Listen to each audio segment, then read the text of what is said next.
সে phone দেওয়ার সময় তার কথোপকথনের শুধু একটু অংশ আমার স্পষ্ট মনে আছে।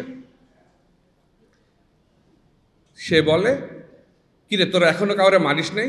আমরা তো 30-40টা ফেলাই দিছি এখানে, তোরা তাড়াতাড়ি শুরু কর। ওই কথাটা শুনে আমার মনে হয়েছিল যে শুধুমাত্র ভয় দেখানোর জন্য এই কথা তারা বলছিল। 30-40 জন মানুষকে এভাবে অবলীলায় মেরে ফেলা, এটা আমার কাছে অ্যাটলিস্ট অন্তত ওই মুহূর্তে বিশ্বাসযোগ্যই মনে হয় নাই।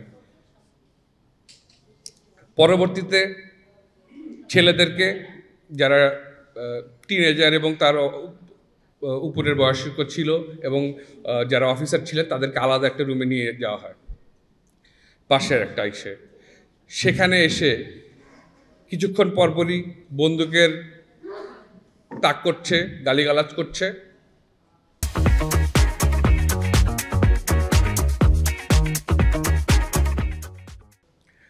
গ্রেনেড মারারই ভয় দেখাচ্ছে।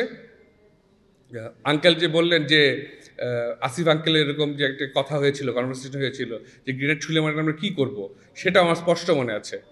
এবং ঠিক তার কয়েক মিনিট পরেই একজন সৈনিক এসে ঠিক আমাদের দিকে চোখে চোখ রেখে বন্দুকটা এরকম তাক করে তার যে যাতে রাইফেলের যে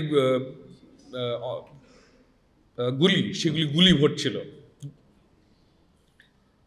এবং তার গুলি ভরা শেষ হয়ে যাওয়ার পরে আরেকজন জওয়ান এসে তাকে দরজার সামনে থেকে সরিয়ে নিয়ে যায়।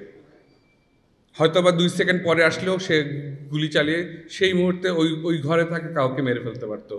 সেটা হতে পারতো কোনো ছোট শিশু, কোনো অফিসার, অথবা কোনো সিভিলিয়ান যে এই ঘরে আছে। 25 তারিখ রাত্রে সাহারা খাতুনের যে বিটিভিতে অস্ত্র দেওয়া যে ভিডিও, সেটারও আমরা চাক্ষুষ সাক্ষী।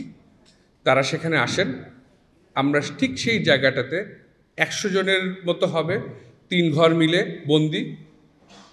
আমাদেরকে নির্দেশ দেওয়া হয় যেন আমরা কোনো শব্দ না করি, শব্দ করলে গুলি করে মেরে ফেলা হবে।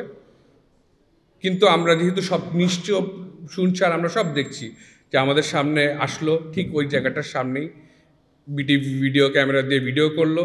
কয়েকজন জওয়ান এসে লোক দেখানো অস্ত্র জমা দিল, ভিডিও ক্যামেরা চলে গেল। তারা হাসাহাসি করতে করতে বন্দুকগুলি নিয়ে আবার চলে গেল। কয়েকজন আবার আমাদের কে গালিগালাজ করতে আবার আসলো।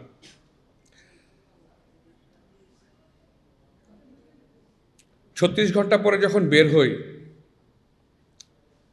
প্রথম তো অবশ্যই চিন্তা যে বাবা কোথায়, বাবার কি খবর, কোনো খবর পাওয়া যাচ্ছে না।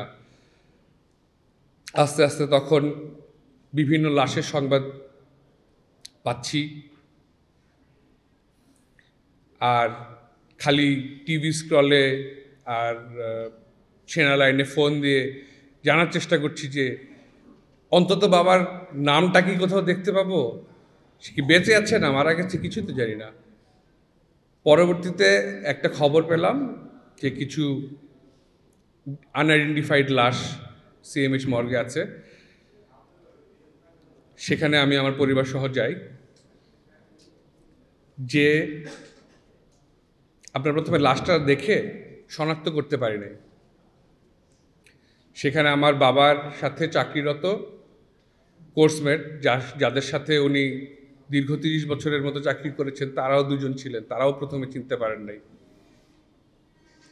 আমরা বের হয়ে আসি, কিছুক্ষণ নিজেদের মধ্যে কথাবার্তা বলি, তারপর ওনারাই সাজেস্ট করেন যে আসলে আমরা আরেকবার দেখা উচিত। আমাদের মন হয়তো মানছে না, তাই আসলে আমরা ওভাবে হয়তো দেখতে পাচ্ছি, ওভাবে আসলে কনফার্ম করতে পারছি না, আমরা কনফার্ম করার জন্য আরেকবার দেখি। তারপরে যে আঙ্কেলরা আসলে ওনারা তখন আমাকে আর কি পয়েন্ট আউট করেন যে তোমার বাবার এই অংশটার সাথে এই অংশটা দেখো, এটাই তোমার বাবার লাশ। এখনও আমার বাবার কোনো স্মৃতি যখন মনে করতে চেষ্টা করি, সবার আগে সেই ছবিটাই ভেসে ওঠে।